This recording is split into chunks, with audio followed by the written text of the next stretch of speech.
It's been 18 days since the news leaked to the press. Look at that, they got the bat signal going. Kyrie's trade request has been the story of the offseason since the leak. All of us in the media are speculating about what the Cavs will do and where it'll end up. This past weekend, Kyrie was subject to some criticism for his request. Former Cav Ron Harper said about Kyrie's desire to be the man, quote, "Youth, ignorance. It's always going to be a 2 or 3 star team. You're never going to be a guy who carries a team. You see, when LeBron doesn't play, you don't carry the team. It's never your team. You play for the front of your jersey, your name is on the back of it." End quote. Griff, assuming there is one, what's the best solution here between Kyrie and the Cavs? Well, I think Kyrie's going to end up getting traded. But I think what Ron was saying is really unfair to Kyrie. I don't think this is youth and ignorance. This is a guy who handled this situation exactly like he was supposed to. He went to Dan Gilbert privately, told him that he thought he would be happier somewhere else. The absolute worst thing this guy could have done was pretend to be all in and sink the ship from within. Most guys don't have the courage to do what he did. So that's not youth and ignorance. That's a little bit more courage than people give him credit for.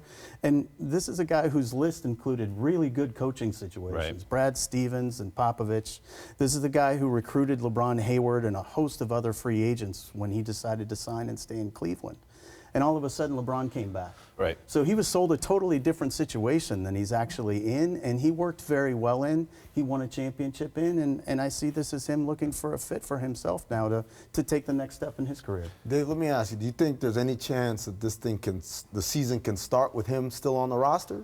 So I used to believe that because of the sheer amount of success they had together as a group. It's like, okay, we can get past this and just think about that. But there's no time for reconciliation because of LeBron's contract situation. There won't be a meeting of the minds, in my opinion.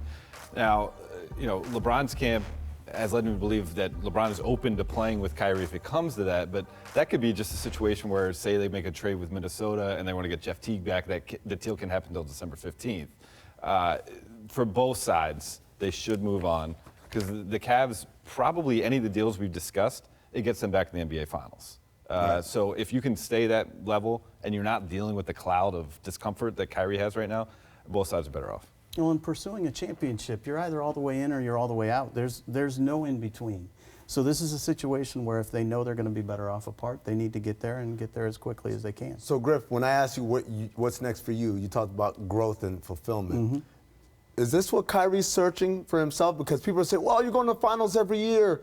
Is he searching for what is my peak, pretty much? Yeah, I mean, I think this is a guy who wants to know how good he can be. And, Dave, you know this as well as anybody. LeBron casts a very large shadow over an organization. And most of it is really, really positive. I mean, you're expected to win a championship, by way of example. But what that doesn't always allow is for a player like Kyrie to test his boundaries a little bit and see how good he can really be. And can I actually be the front man of a team like that? And, again, the teams on his list. Gordon Hayward in Boston and Kawhi Leonard in San Antonio. He would be accompanying other great players. It's not like he's asking to go lead a ragtag bunch. He just wanted to put himself in a position, I think, where he could find out exactly what he has as a 25-year-old entering his prime. And I think there's less of the pressure of I'm playing alongside an all-time great. And I'm preserving that legacy and I'm adding to that legacy versus I'm just playing with some great players who enjoy the game, are contemporaries of mine, and we can see what we can do together. So, Griff, I'm going to ask you a tough question here. So one of the things that Ron Harper brought up that, I don't say I agree with a lot of it, but there's a question there that he asked that I think is a really good question, which is, we all recognize the talent that Kyrie is. Why is it when LeBron doesn't play, the Cavs perform so poorly? And it's one thing to say, well, it's because it's built around LeBron, but shouldn't a player of Kyrie's caliber at least be able to break even and tread water? There are always large minuses in the net ratings when he's off the floor. They're probably 4-22, was it, Dave? Over the last 3 years. It's something that the record when he doesn't play. What do you attribute that to? Well, I think that's fair criticism for one. I don't think he's figured out how to carry the mantle of a team and actually win games in that environment. None of the players on that team had learned how to do it before LeBron got there. That didn't grow organically. They didn't learn how to win together. What we did was we flipped the switch.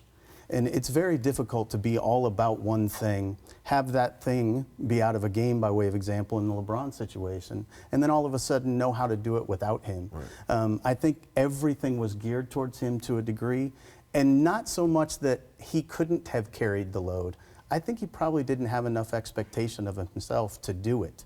because everybody just assumed, well, if we lose this one, it's okay. Right. And that's really my fault. I think we had to do a better job of calibrating everybody towards when LeBron's not out of the game, that's opportunity for you. Right. And we need to grow and evolve, and we didn't do that well enough. How do you balance that, though? How do you balance the goal of winning a championship right now versus the, I guess you call the personal development of the other guys on the roster?